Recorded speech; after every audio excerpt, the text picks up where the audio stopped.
Well, Scunthorpe was a real disaster. It was a gamble that didn't pay off, quite frankly, and now, with us already into autumn, I'm beginning to fear that we might catch a catfish. Now, the silver lining might well be that, having been to Scunthorpe, we've driven all the way down here to Devon, to a place called Angler's Paradise. This is a fabulous place. It's one of my favourite places to go fishing. It always has been.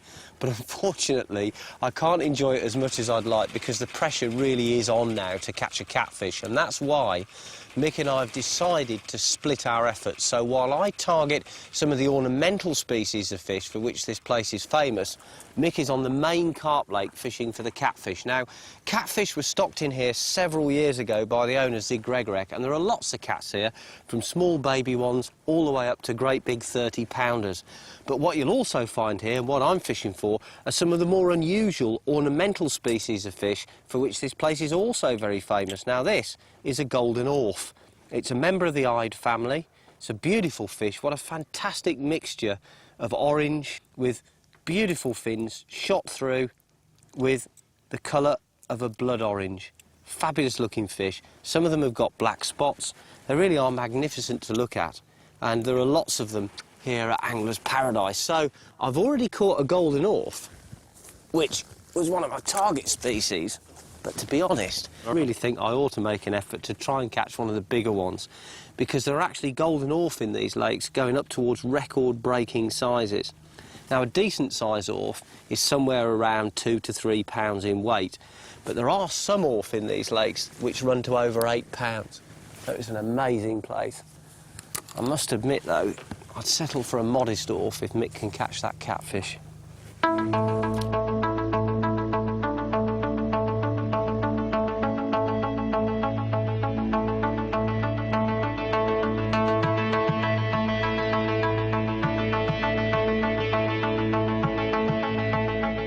Well, this might be the great rod race, and time is, of course, of the essence, but no visit to Angler's Paradise would be complete without coming, first of all, to meet my old friend Zig Gregorek, who I haven't seen for a very, very long time, and also to come to this fantastic bar, where, incidentally, I actually won this tankard for catching one of the biggest carp in the fishery at the time, a fish which is still knocking around. So that was terrific. Great to be back. It is too long, Zig, and one of the things that I've noticed is the fantastic changes here. Perhaps the most impressive, I've got to say, as an angler, is this bar. It is amazing. I mean, where does all this stuff come from? Well, since the last time you've been, started going big game fishing and won a few trophies, Marlin World Cup twice, and a few things like that, and I had nowhere to put them. I couldn't put them in the bedroom, they were too big.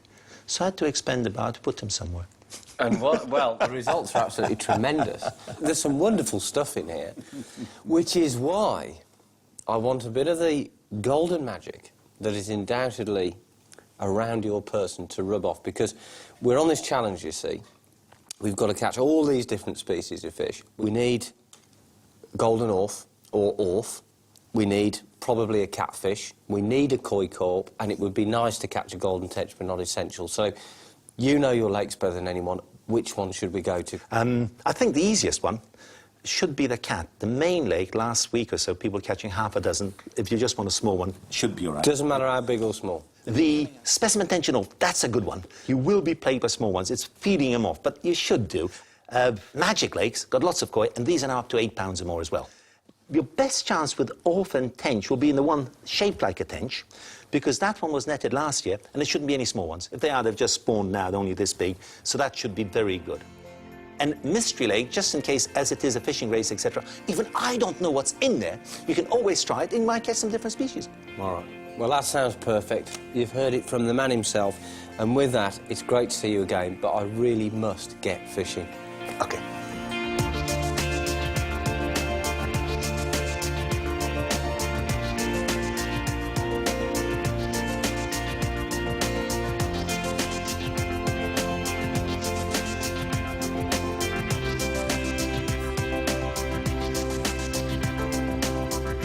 As we haven't got much time, I'm going to put on some dog food, which Zig recommends. He tells me the cats have been caught on it here quite regularly, so... Well, I'm not really sure whether this is going to work. The bait is very, very soft, and it might fly off the hook, but it's only a short cast, so I'm prepared to make a fool of myself.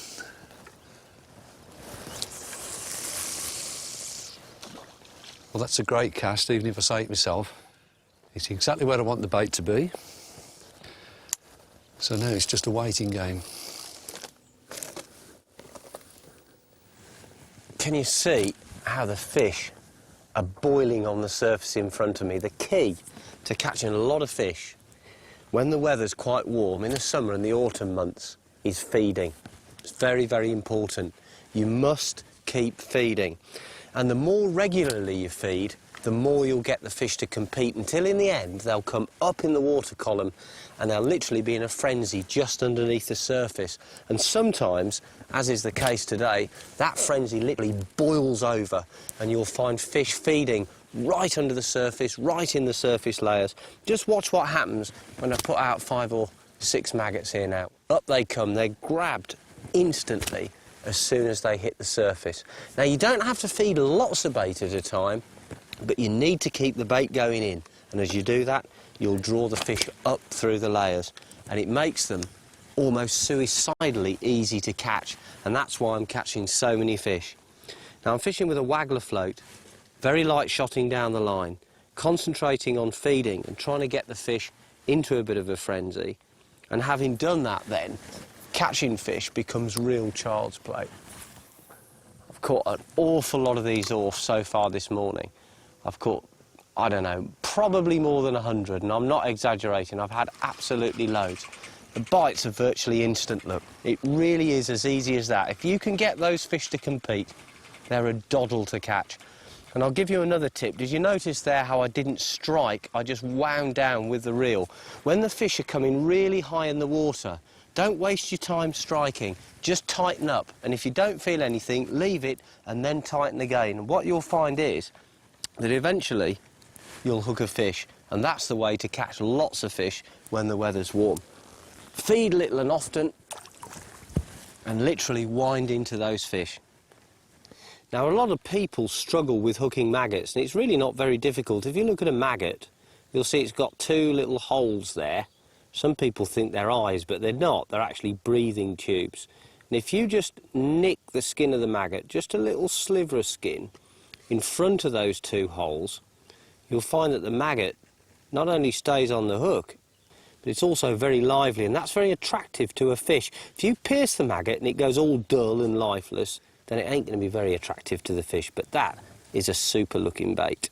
So the routine is you cast, pick up the catty, fire in the maggots, drag the float back into the feed, tighten up, and the fish is on.